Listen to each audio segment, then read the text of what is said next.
I'm Carrie Starr, and this is Jared Starr, my husband. We're at Cherokee Valley Bison Ranch.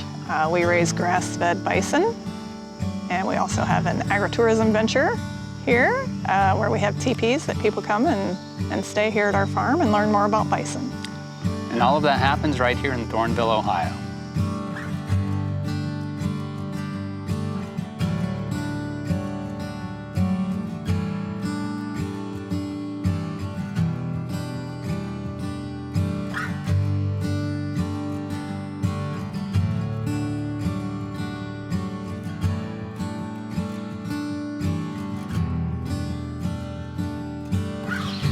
So there's a fellow named Moritz Espy, and he did a presentation at the National Bison Association Winter Conference, and fencing is always like, what kind of fencing do I need? So he said it just depends on how well you sleep at night.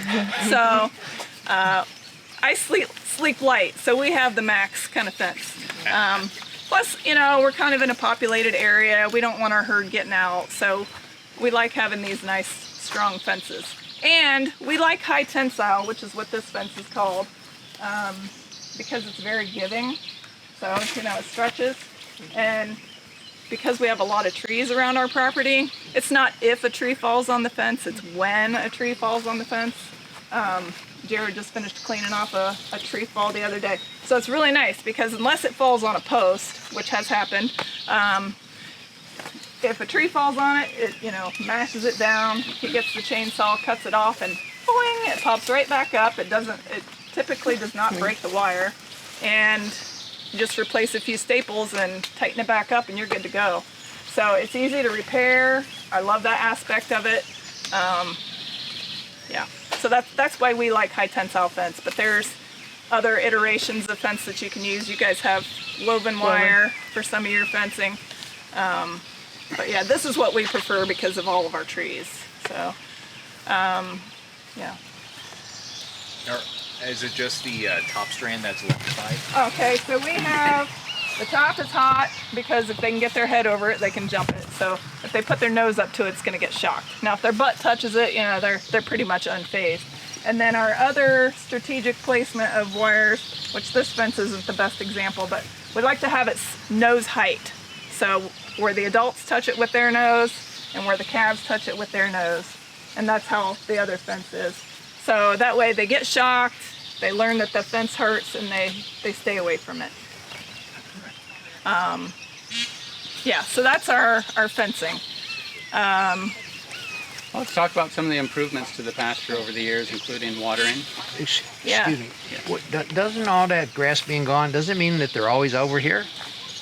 They're not afraid of it, or? This is an area where they like to hang out because of the shade, so they'll come and lay under the tree, and they do beat up certain parts of the pasture. And we do, when we come over here, you'll see some areas that look smoother a little bit anyway, and round indentations. We'll throw some mineral on the ground, and that's also why they congregate here. So we've got the water source down here, and then we'll throw some mineral out here, so it does get a little bit more traffic in this specific area. Yeah. Yep. So when we built this pasture, and actually that far pasture, we didn't have any water in those pastures. And so you notice there's this little stream here, and then there's another little stream like it on the other side. So these are almost 10-acre pastures. And the reason why it's so long and not divided is because we only had water down at the end. So we were watering out of the stream, which wasn't the best idea, but anyway, lessons you learn along the way. So a couple years ago, I got a grant from FACT, Food Animal Concern Trust. They actually had just started offering grants for bison that year.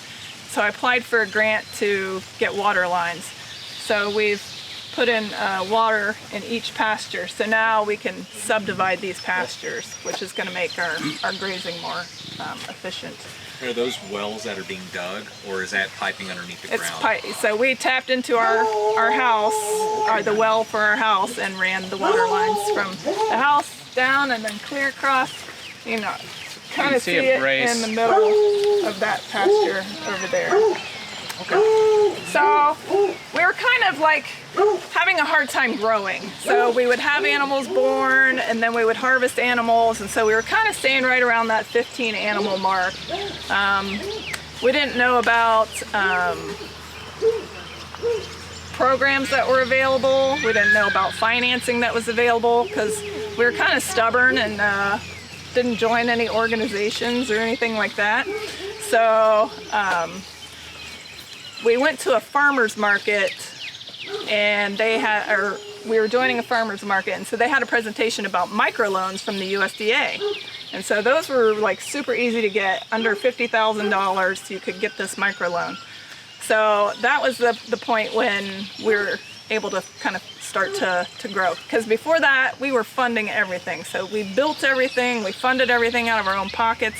And so when you have limited capital, it's kind of hard to grow your business. So that was like a wonderful thing that happened for us. You know, not that I love debt, but so we'd have calves born and we'd harvest animals. And then, you know, it was really hard to market the meat because of the fear of over-marketing. So then you run out and you can't like supply a customer and things like that, and then they lose interest. And so that was our challenge. So in 2000, so we started getting those loans, and then in 2017 we had the opportunity to buy another herd.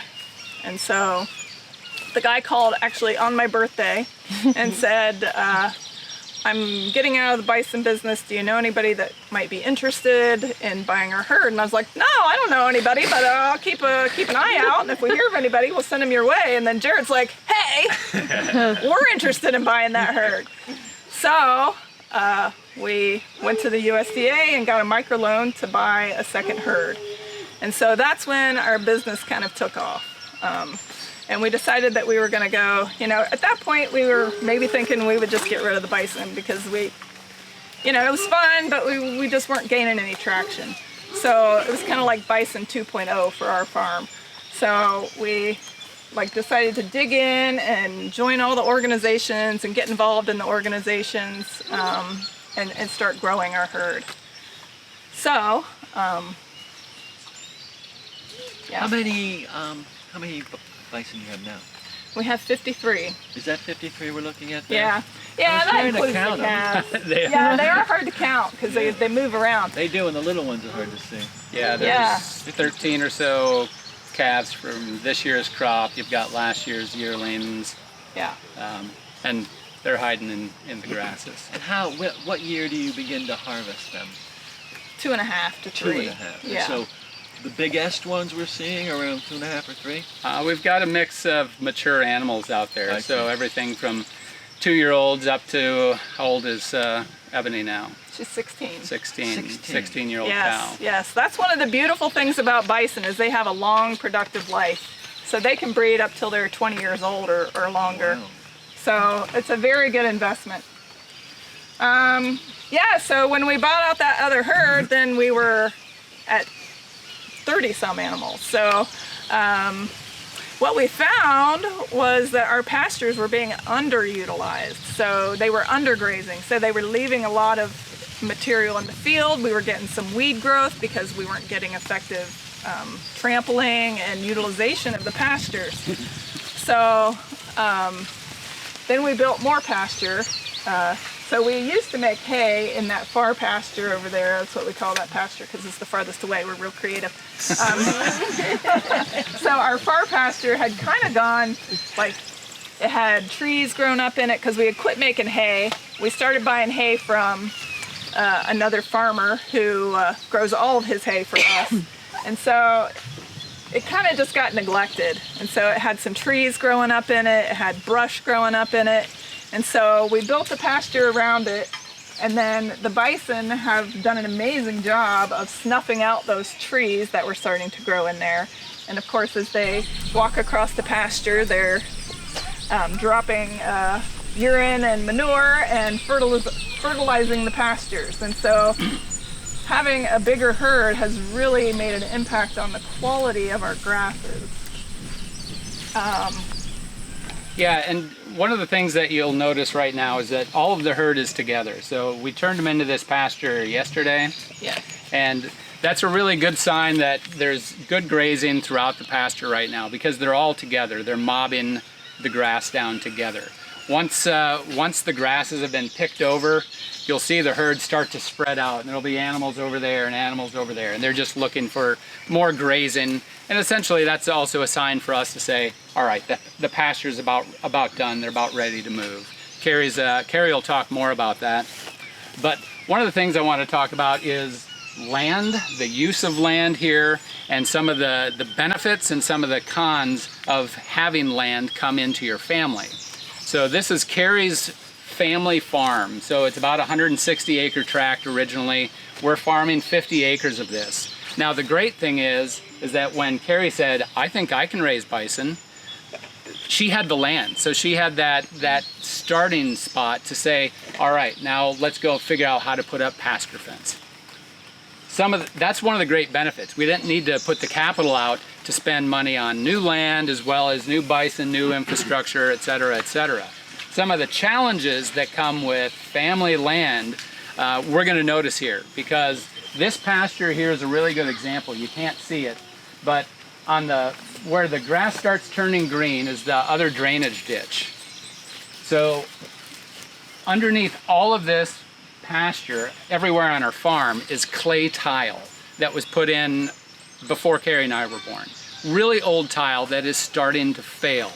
And it's only started in the past couple of years where we've had a lot of issues.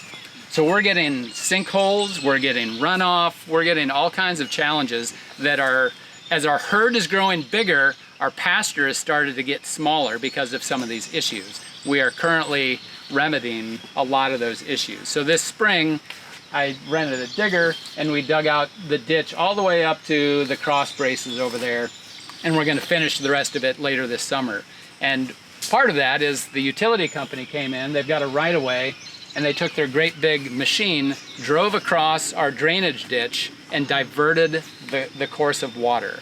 And we fought with them and the power company on who is responsible, and they fought us back longer until we put it out of our own pocket and just fixed it. But now we're going to babysit when they come. So that's some of the challenges of actually having good land to graze on, but now it's starting to fail, and we're going to have to reinvest. But Carrie's grandparents, they invested in the land in the first place, and that investment is it's starting to come due. So that's one of the challenges. And then Carrie said that we're going to be dividing the pastures up. So talk a little bit about, you want to talk a bit about that while we're here so they can visualize what's going to be done. Yeah, so our herd still tends to do a little bit of overgrazing because this pasture is almost 9 acres. And so what happens is they go through and they eat dessert first. And so they eat all the stuff that they like and they leave the other stuff. And then they're in this pasture long enough because it's so big that stuff starts to regrow, and then they go back and they eat it again. And so they end up loving that grass to death. So you have overgrazing and undergrazing. Yes, exactly, because our impact isn't good enough. So before we couldn't subdivide this pasture because we didn't have the water available to us. So we got the water in, and you know, something always needs money when you live on a farm. So it was in our plan to subdivide this pasture, and then we were speaking with, Jared called the guy from Soil and Water, and he tipped us off to the fact that there was money available through the Inflation Reduction Act. We've tried to get grants through EQIP for years and just couldn't get qualified.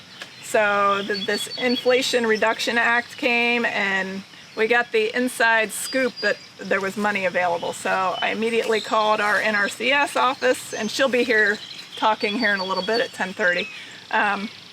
So we immediately called the NRCS office and applied for the money. And so we got money to do a cross pasture, a cross fencing in this pasture, and in that far pasture, because that's also about 10 acres. And then we're gonna fence out the stream. We got money to do that. And we got money to do 2 stream crossings as well as a heavy use area in our corral, which Jared will be talking about later. So we'll be able to better utilize the grasses. It'll improve our grazing capacity by dividing the pastures.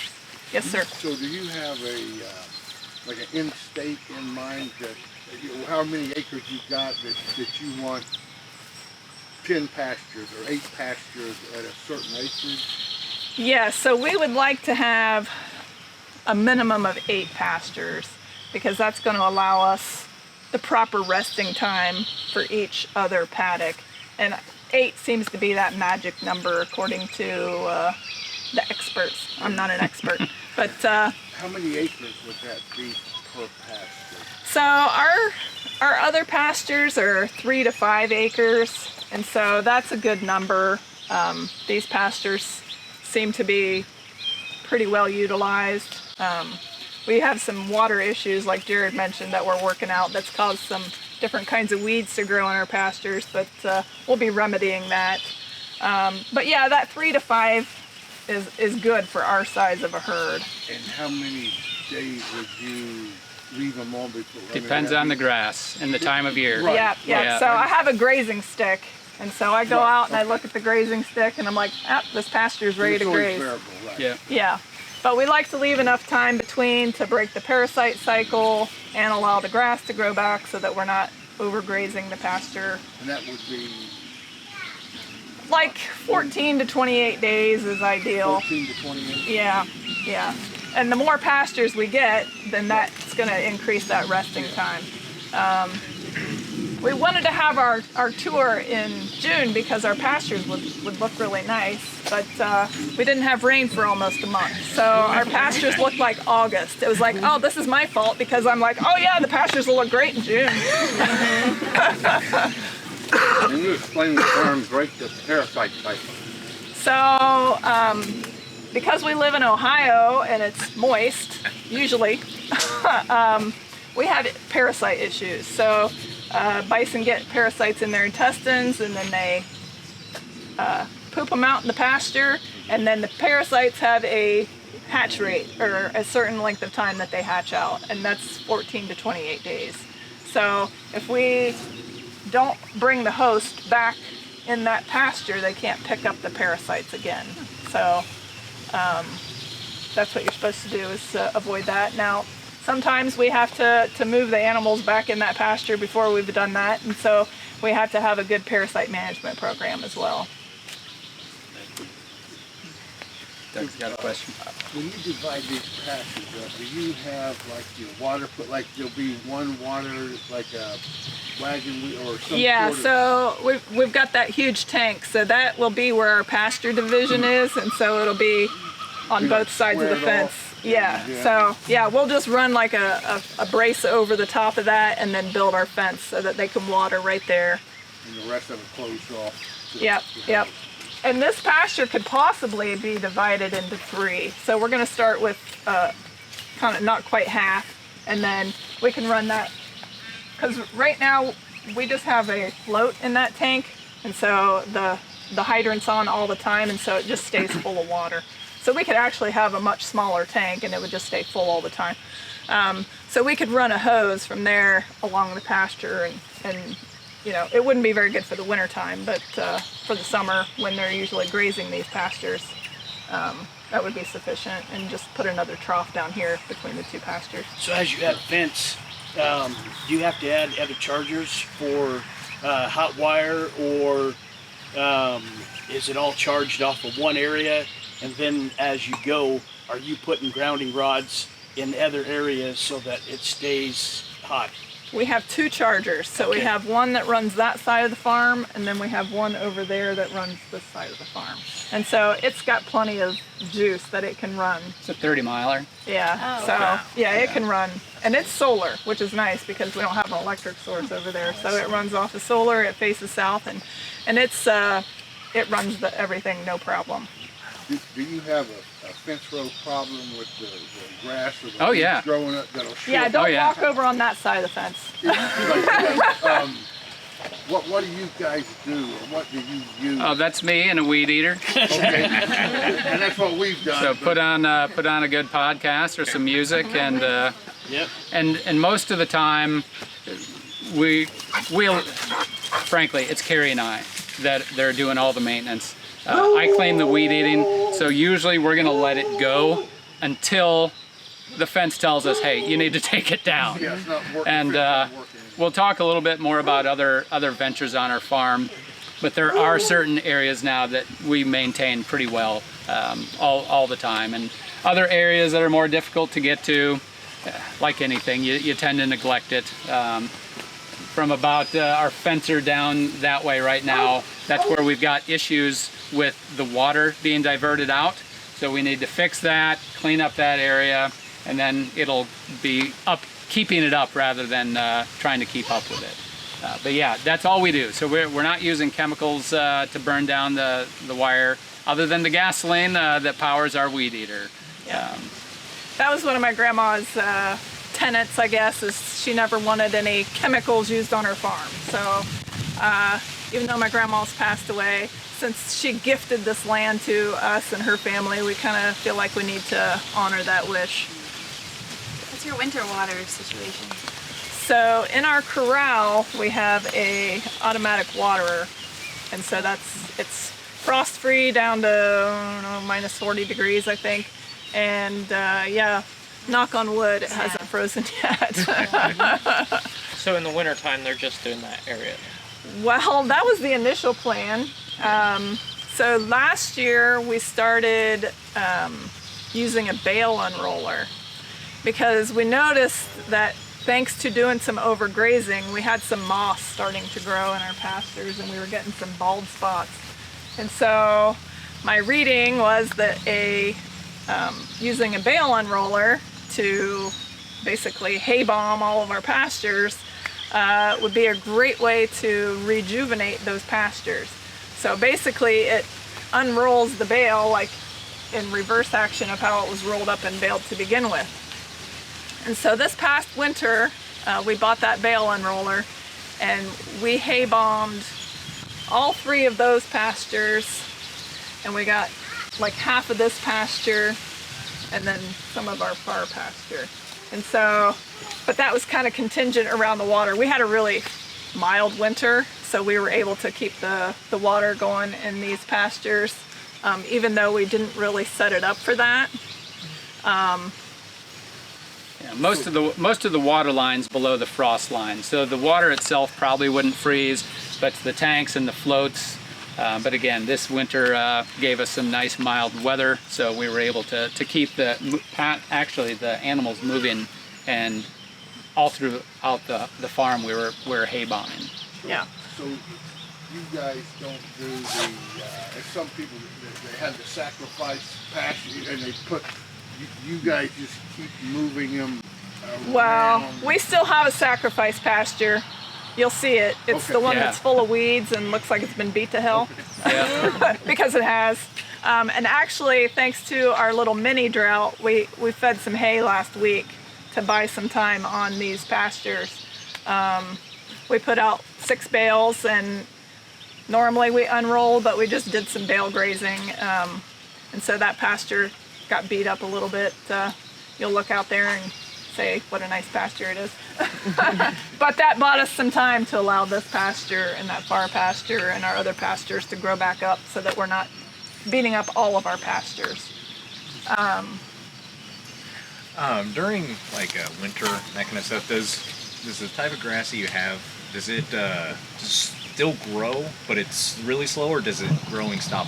I think we still get a little bit of growth in the wintertime, especially when we have these mild temperatures. I think anything above 40 degrees, the grass will start to grow a little bit. But, you know, it's not like in the spring when it's like, woohoo, time to grow. So you have, during winter in the off seasons, you have to kind of assume nothing's going to grow. Right. Okay, got it. That kind of mindset. But like some of the grasses we have out there, you see the tall stuff, that's fescue.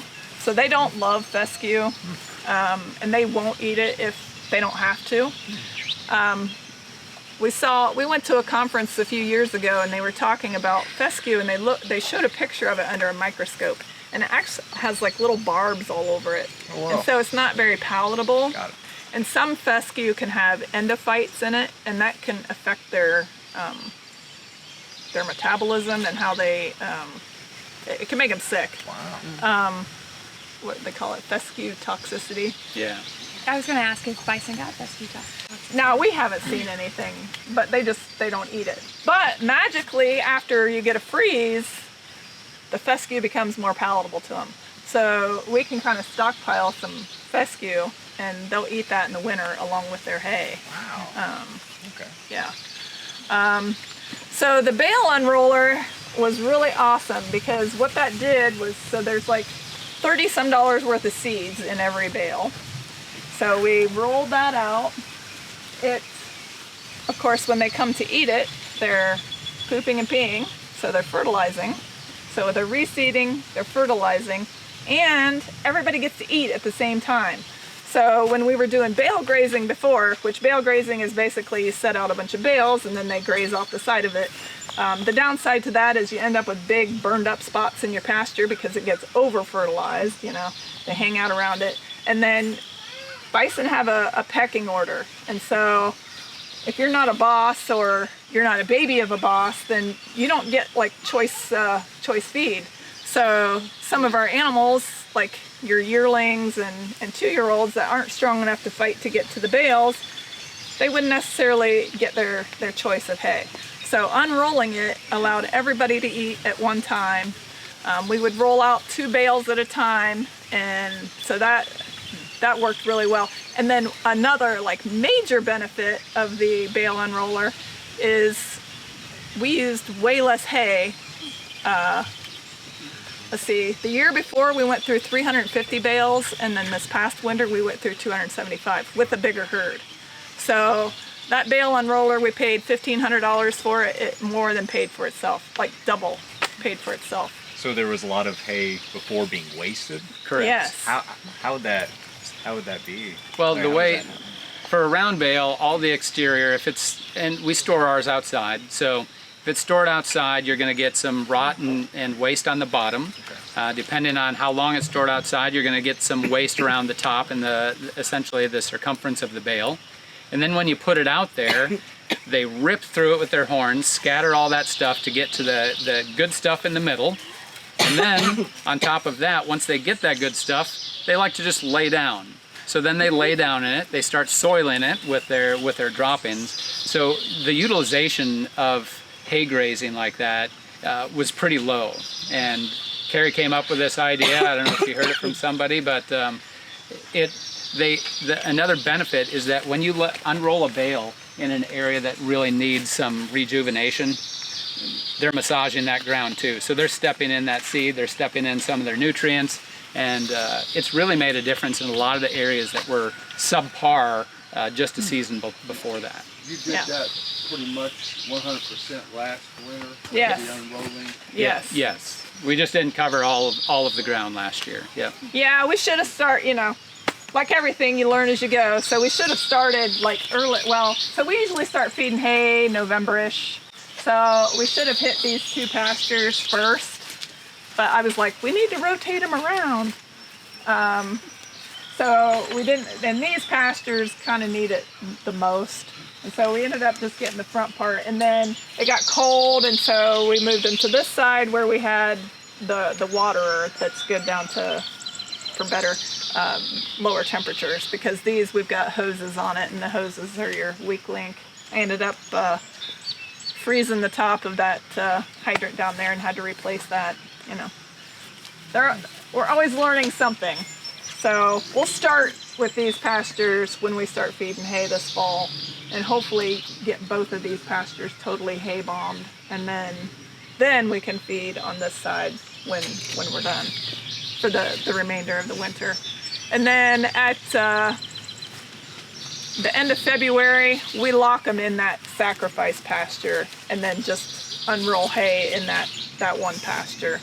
And so this year I had fed part of the year before that time period when they're locked on that pasture. I had utilized part of the pasture to unroll.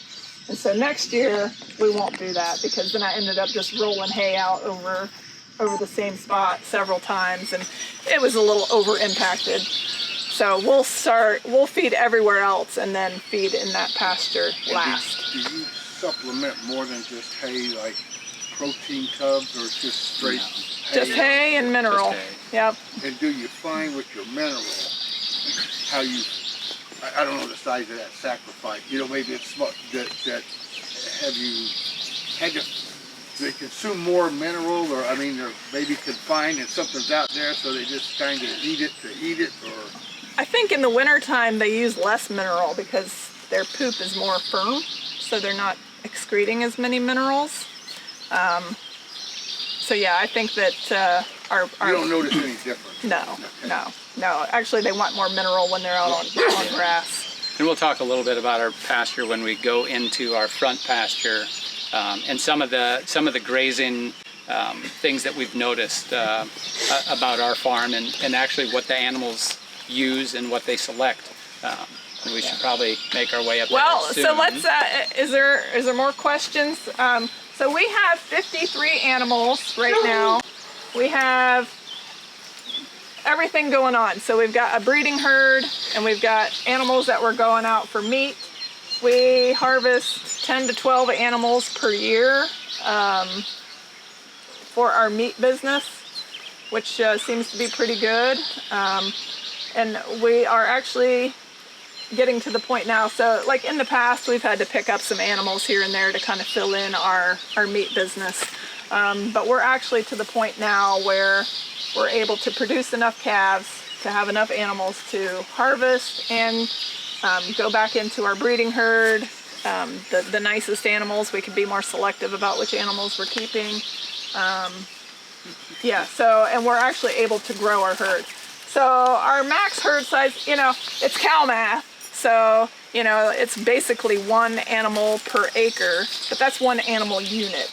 So I'm a geek and I have a spreadsheet where I have all of our animals and their weights. And so I divide that by the number of animals, and that tells me how many animal units we have. So we basically have about 28 animal units. Even though we've got 53 bison, we have about 28 animal units. So we could probably carry 55 to 60, depending on what size of animals we have out there. And the acreage that you have for your pastures? We have about 30 to 32 acres in pasture. And that includes your sacrifice? Yeah, because we can graze that in the summertime. It does grow back. Even though it gets abused, it actually has some decent grasses in it. Yeah. Other questions about the herd while we're here? How often do you work them? I'm sorry, like a roundup once a year. Yeah, once. Okay, got it. Yep, and then anything else that, like, if we have any animals that need treated throughout the year, we have a dart gun. Oh, neat. And if you want to see that, we can probably bring it out later this afternoon, and everybody can look at it. But that was really nice, because before, Jared will tell you about our handling system here in a little bit. But before we had that, we were using the dart gun and to treat animals. So that was really nice. I'll check out, make our way to the front pasture, talk a little bit more about some of the grasses out there, some of the browse, and then make our way behind. Yes.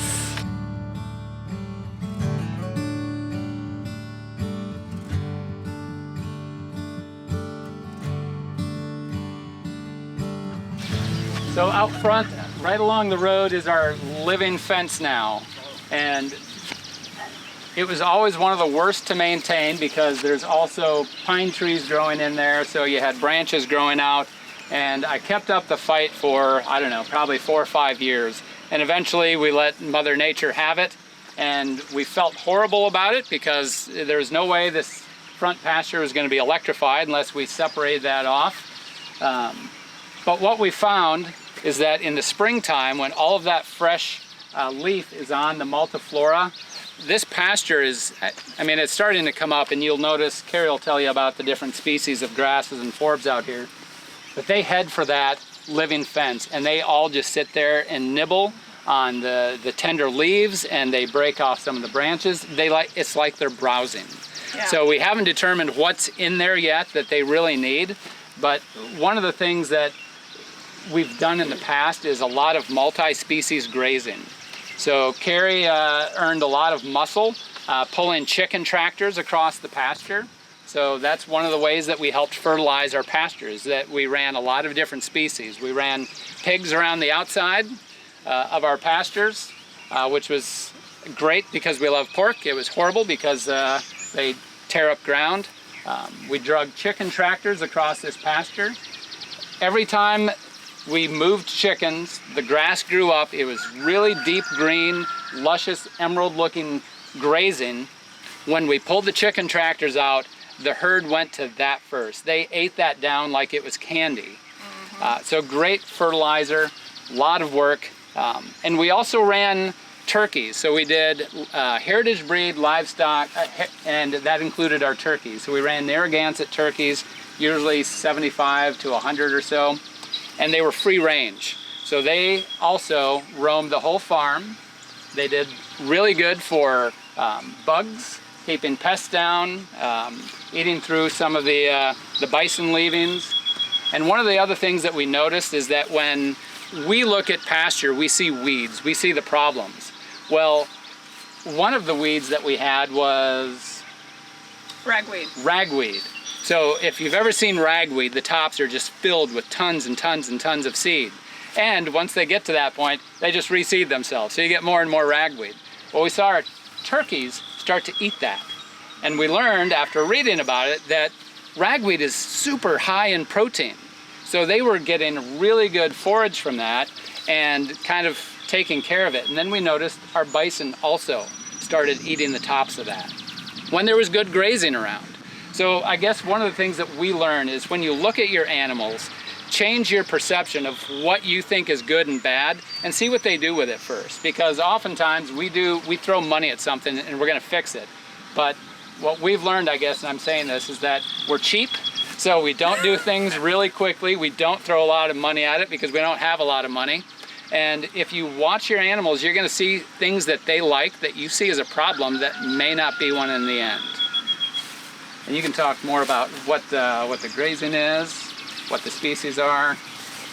Yeah, so we've got some fescue, we've got white clover, red clover, there's dandelions, there's weeds, there's plantain.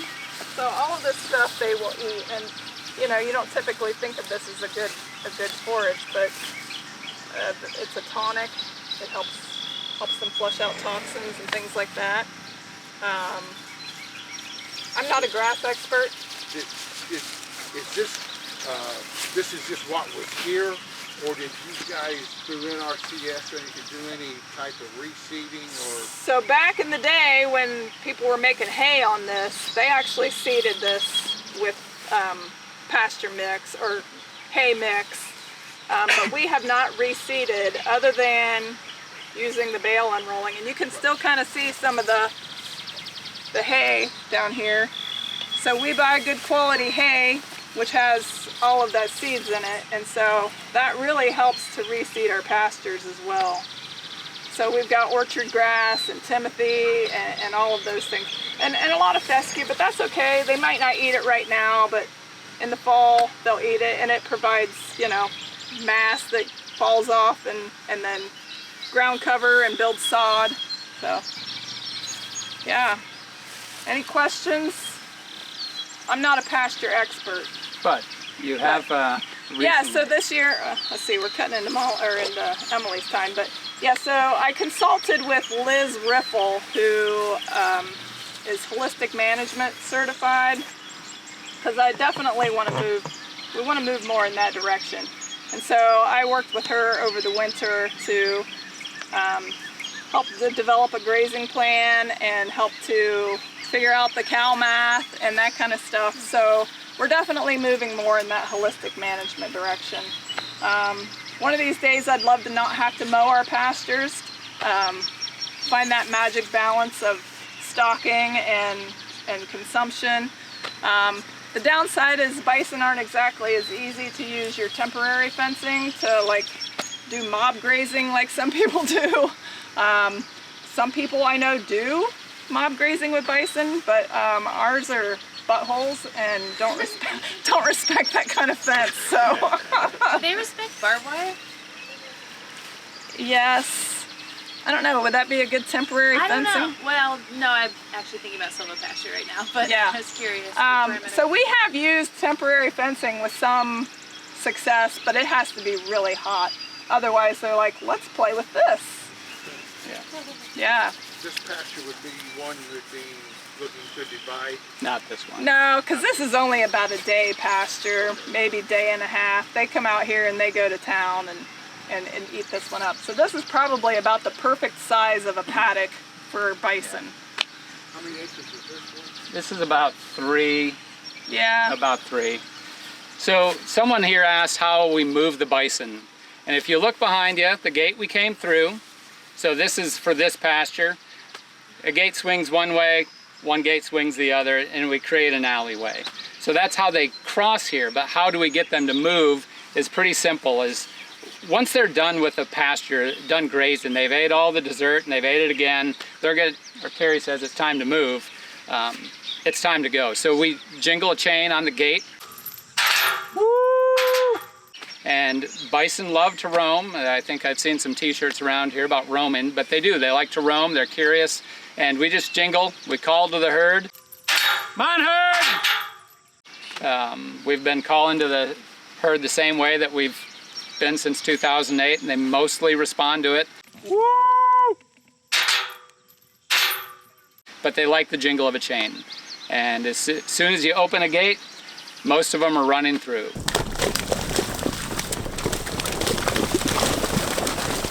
Most of the time. Carrie's had some experiences recently where a calf is sleeping in the tall grass and doesn't realize the herd has left. And then we have some emergencies there. But in general, they all move together. They hear the chain, the head cow takes off, and everyone follows. Yeah, So the cows are the boss. Yep.